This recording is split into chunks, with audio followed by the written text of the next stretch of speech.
नमस्कार दोस्तों, मैं महेंद्र राठौड़। दोस्तों, आज बात करेंगे हम ऐसे जो बढ़िया शेयर हैं जो आज के टाइम पे सस्ते हो रखे हैं, युद्ध के कारण गिरे हुए हैं, जैसे समझ लो। ऐसे भी काफ़ी देखने को जो गिरावट देखने को मिल रही है मार्केट में, और कई मजबूत कंपनियों के शेयर भी नीचे आ गए हैं। लेकिन सबसे बड़ा सवाल यही है कि ये सच में मौका है या सिर्फ डर का माहौल बना हुआ है, और हमें क्या करना चाहिए इसमें। देखो, सबसे पहले एक बात समझ लेते हैं, हर गिरावट ख़राब नहीं होती है। कई बार स्ट्रॉन्ग कंपनीज भी ग्लोबल टेंशन और डर के माहौल की वजह से सस्ती हो जाती हैं, और यही समय स्मार्ट इन्वेस्टर के लिए मौका बन जाता है। अब अगर हम कुछ मजबूत कंपनियां की बात करें जो लॉन्ग टर्म के लिए अच्छी मानी जाती हैं, तो बैंकिंग सेक्टर में और बैंकिंग सेक्टर में आती हैं, और आईटी सेक्टर में आती हैं। और मजबूत कंपनियां कुछ एनर्जी में भी आती हैं। डाइवर्सिफाइड सेक्टर में काफ़ी कंपनी आ जाती हैं, एफएमजी सेक्टर में, और जैसी कंपनियां लॉन्ग टर्म के स्टेबल मानी जाती हैं इसमें।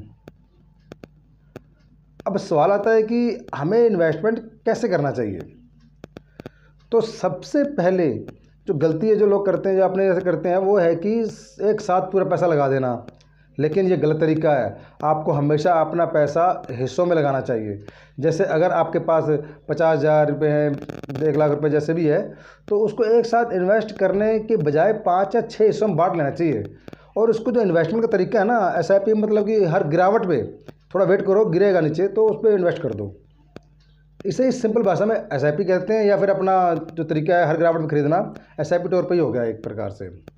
जब मार्केट गिरता है तो अच्छे शेयर सस्ते मिलते हैं, और जब मार्केट रिकवर करता है तो वही शेयर आपको अच्छा रिटर्न देते हैं।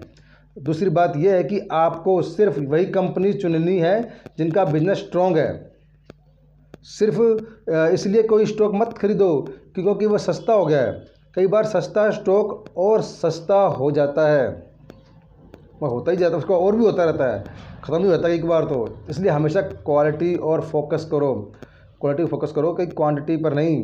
तीसरी बात यह है कि अपने पास हमेशा 20 से 30% कैश जरूर रखो, क्योंकि मार्केट में कब और बड़ी गिरावट आ जाए ये कोई नहीं जानता। और अगर आपके पास कैश होगा तभी आप उस मौके का फ़ायदा उठा पाएंगे। अब बात करते हैं सबसे बड़ी गलती की जो लोग ऐसे समय पर करते हैं, और वो है पैनिक सेलिंग। जैसे ही मार्केट गिरता है लोग डर जाते हैं और नुकसान में अपने शेयर्स बेच देते हैं। लेकिन सच में ये है कि मार्केट में सबसे ज़्यादा पैसा उन्हीं लोगों के बस जो कमाते हैं जिन्होंने पेशेंस रखा हुआ है। हिस्ट्री उठाकर देख लीजिएगा, हर क्रैश के बाद मार्केट ने रिकवरी की है और नए हाई भी बनाए हैं।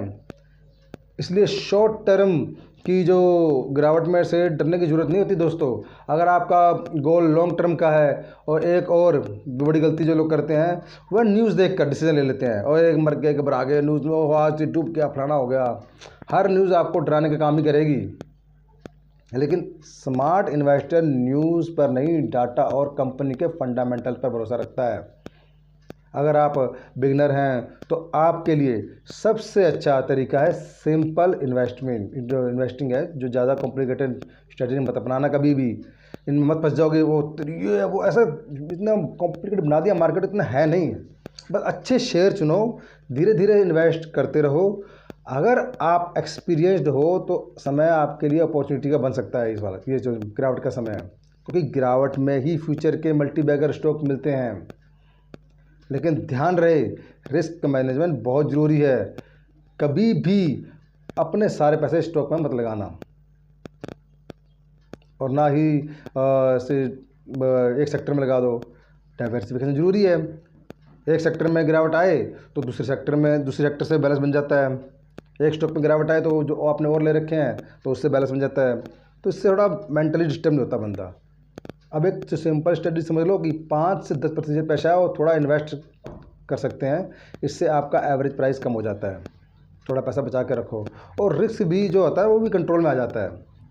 इसके साथ साथ आपको पेशेंस रखना होगा, क्योंकि इन्वेस्टमेंट में जल्दी पैसा कमाने की सोच आपको नुकसान पहुंचा सकती है। भाई दोस्तों, एकदम आप मार्केट एक ऐसी नहीं है कि जादू छड़ी नहीं है कि आपको अमीर बना देगी एकदम। लगते हैं भाई 5-6 साल तो लगते हैं कम से कम अच्छे पैसा लगाने पे। मार्केट शॉर्ट टर्म में अनप्रेडिक्टेबल होता है, लेकिन लॉन्ग टर्म में ग्रोथ हमेशा देता है।